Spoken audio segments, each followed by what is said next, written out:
Why do we willingly step into the pitch black? Today, we're diving straight into the terrifying extremes of nature by breaking down fatal cave disasters from 1952 all the way up to 2024. We're going to look at exactly what happens when our very human drive for exploration collides head-on with the absolute, unforgiving limits of the underground world. We've got a lot of ground and, well, depth to cover. So let's just get right into it. Okay, Section 1, the unseen threat.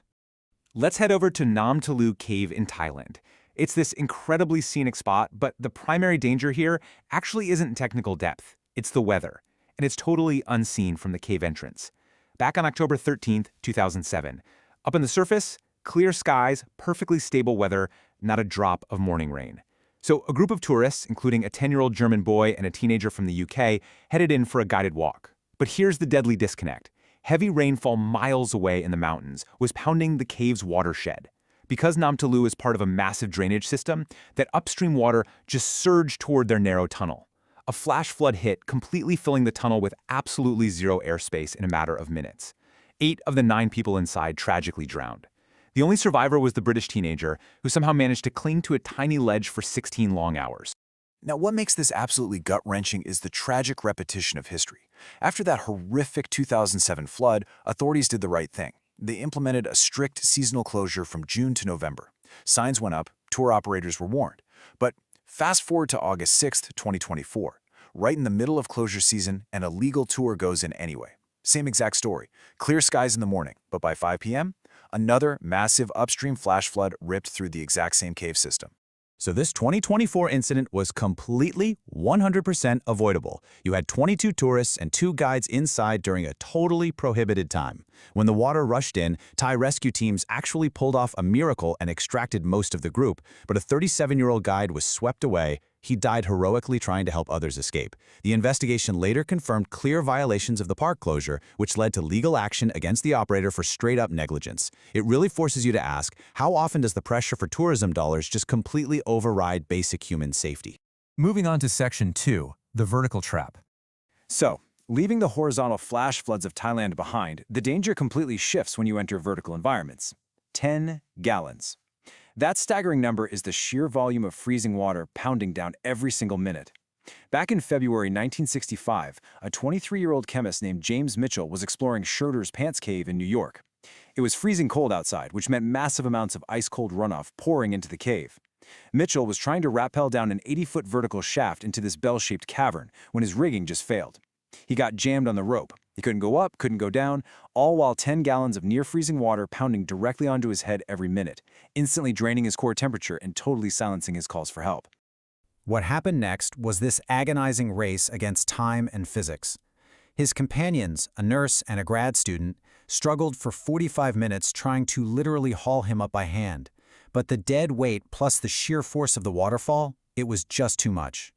Things escalated so fast that a specialized rescue squad was literally flown in from Washington, D.C. on Air Force 2, but even bringing in presidential-level resources wasn't enough. By the time they reached Mitchell, he had already passed away. The mission shifted to recovery, and they spent 3 grueling days trying to widen the cave to bring his body out. But then, the shaft suddenly started to collapse, dirt and rock pouring down. It was just too dangerous. Rescuers were forced to make an unthinkable decision. They permanently sealed the cave with explosives, leaving Mitchell's body suspended in his harness forever. Now let's jump back even further to August 1952, over in the Pyrenees at the Pierre Saint Martin Cave, 1,260 feet deep. At the time, this was considered the deepest known cave on the planet. And that is the terrifying depth where 33-year-old French engineer Marcel Lubins was lying critically injured. He'd been down there for days mapping out shafts, and as he was finally being winched up to the surface, his steel cable just snapped. He fell 130 feet down a jagged rock slope, broke his back, and slipped into a coma, nearly a quarter mile straight down into the earth. To really grasp the absolute logistical nightmare of this rescue, you have to realize they were basically inventing subterranean medicine on the fly. The team absolutely refused to give up. First, a doctor physically climbed down thousands of feet of swaying rope ladders just to reach him. Then, and this is wild, they actually performed an underground blood transfusion by candlelight deep inside this freezing, damp rock chamber. Over the next 2 days, they rigged up a manual winch and desperately tried to hoist him up inch by inch. But the shaft was incredibly narrow, and falling rocks were constantly threatening the rescue crew below. Tragically, despite one of the most heroic medical efforts ever attempted, Luban succumbed to his injuries 36 hours later. All right, Section 3, the impossible recovery. If horizontal flooding and vertical drops aren't terrifying enough, we are now stepping into the absolute extreme, deep, submerged underwater cave diving. Specifically, Plura Cave in Norway, 2014. 5 highly experienced Finnish divers were trying to swim through a 420-foot deep, submerged passage to pop out in a dry cave on the other side of a mountain. Now, to even attempt this, you can't use standard scuba gear. They relied exclusively on closed-circuit rebreathers. This is ultra-high-tech gear that recycles your air, scrubs out the carbon dioxide, and adds oxygen so you can do deep dives without releasing any bubbles. But guys, this equipment is immensely complex. It requires perfect discipline, perfect buoyancy, and absolute mental control, especially when you're navigating near freezing water in total pitch darkness. And everything was going exactly to plan until they hit the deepest part of the route. Down at a crushing depth of 360 feet, the tunnel narrowed into this incredibly tight restriction. Visibility drops, and suddenly a diver named John Ari gets hopelessly wedged between the solid rock walls. He can't inch forward, he can't back up, and to make a terrifying situation infinitely worse, his complex rebreather starts to malfunction. In this kind of environment, panic is an instant death sentence. As John Ari struggled, he kicked up a massive cloud of silt from the cave floor, which completely blinded the divers.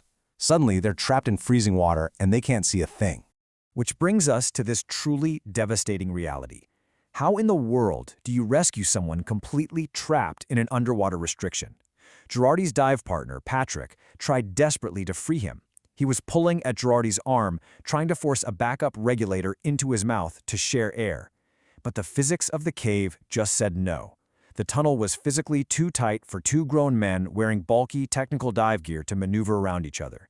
Just take a second and imagine being in that position, miles from the surface, freezing, totally immobilized in the dark. And that led to an agonizing, unimaginable choice. With zero visibility, water temps near freezing, and his own breathable gas supply literally clicking down minute by minute, Patrick realized his friend couldn't be saved. He was forced to make the ultimate horrific decision. Do I stay and die right here in this freezing restriction with my partner, or do I leave him behind to survive and try to find help?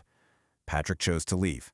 And tragically, as the rest of the dive group fractured in the sheer chaos of the silt out, another diver named Kai actually perished further back in the tunnel while trying to reach them. Now, the aftermath of this disaster is just as gripping as the event itself. Norwegian authorities officially closed the cave, point-blank declaring the bodies unreachable, just too dangerous. But their friends, they simply wouldn't accept that. Against official police orders, a team of Finnish divers secretly traveled back to Norway weeks later. They staged a highly dangerous 100-hour, totally silent vigilante recovery op.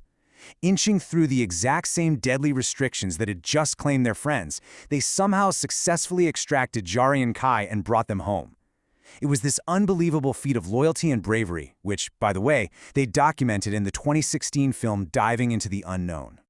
So, as we wrap up this explainer, I really want to leave you with a provocative thought. Where exactly is the line between human exploration and nature's deadly limits? We've gone from the totally unpredictable flash floods of Thailand to the crushing vertical depths in New York and France, all the way to the claustrophobic, freezing underwater tunnels of Norway. We've seen unbelievable bravery side by side with staggering, tragic losses. So how far should we actually push into the unforgiving extremes of the deep before we just have to accept that some places on Earth are simply not meant for us? It's a question every explorer has to answer for themselves. Thanks so much for joining me to unpack this fascinating material and keep questioning what lies beneath.